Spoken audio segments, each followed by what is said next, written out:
અમદાવાદના મેઘાણીનગરમાં વિમાન ઇંધણની ચોરીના કૌભાંડનો પર્દાફાશ, 3 આરોપીઓની પોલીસે કરી ધરપકડ. અમદાવાદના મેઘાણીનગર વિસ્તારમાં આવેલા કાર્ગો ડેપો પાછળના ખુલ્લા મેદાનમાંથી એવિએશન ટર્બાઇન ફ્યુઅલની ચોરીનો એક મોટો કૌભાંડનો પર્દાફાશ થયો છે. ઝોન 4 લોકલ ક્રાઇમ બ્રાન્ચે આ મામલો ચોરીમાં સંડોવાયેલા 3 આરોપીઓને ઝડપી પડ્યા છે. આરોપીઓ ભૂપેન્દ્ર તોમર અને દીપુ રાજપૂત દ્વારા રાહ જોઈ રહેલા વિમાન ઇંધણ ભરેલા ટેન્કરમાં પંચર પાડી તેમાંથી ₹60,000ની કિંમતનું આશરે 780 લીટર ઇંધણ ચોરી કરવામાં આવ્યું હતું. પોલીસ દ્વારા પ્રાપ્ત વિગત અનુસાર આરોપીઓ ઇંધણની ચોરી કર્યા બાદ તેને બજારમાં છૂટક ભાવે વેચી દેતા હતા.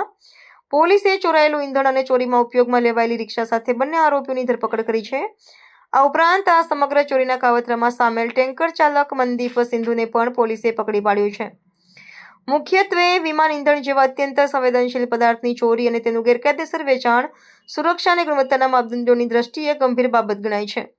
સ્થાનિક ગુના શોધક શાખાએ આ ત્રણેય આરોપીઓ વિરુદ્ધ કાયદેસરની કાર્યવાહી હાથ ધરી છે. હવે પોલીસ દિશામાં વધુ તપાસ કરી રહી છે.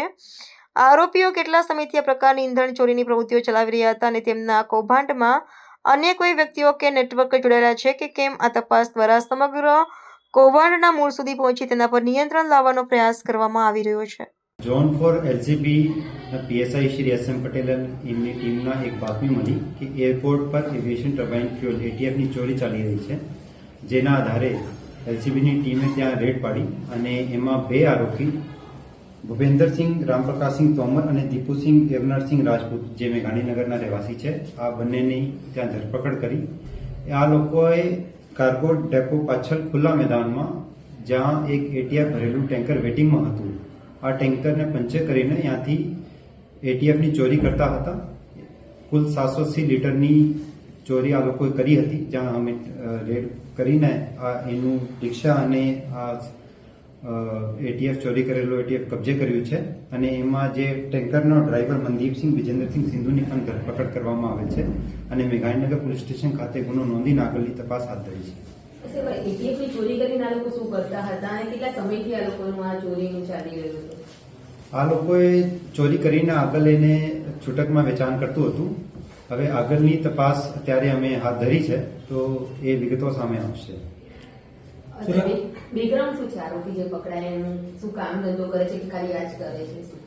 એમાં જે 2 આરોપી છે, ભૂપેન્દ્રસિંહ તોમર અને દીપુસિંહ રાજપૂત, આ મેઘાણીનગરમાં પોતાની દુકાન છે અને ત્યાં લોકોએ દુકાન ચલાવે છે. અને એમનું આગળનું શું એમનું ગુનાહિત ઇતિહાસ છે એ બધું તપાસનો વિષય છે. હાલ સાહેબ કઈ દિશામાં તપાસ હાથ ધરવામાં આવશે? કારણ કે આટલું મોટું જ્યારે પકડેલું છે ત્યારે એમાં અમે આ રેકેટ, સમગ્ર રેકેટ શું હતું, એમાં બીજા કોની સંડોવણી છે, એ આગળ ક્યાં વેચતા હતા અને એમની પ્રોસેસમાં કેવી રીતે એને એક ફૂલ પ્રૂફ પ્રોસેસ કરી શકીએ, આ રીતે તપાસ હાથ ધરીએ છીએ. હાલ એરપોર્ટ સ્ટાફમાં કોઈ સંડોવણી હોય તો તપાસમાં કંઈ આજ સુધીની તપાસમાં કોઈની સંડોવણી હોય એવું સામે નથી આવ્યું.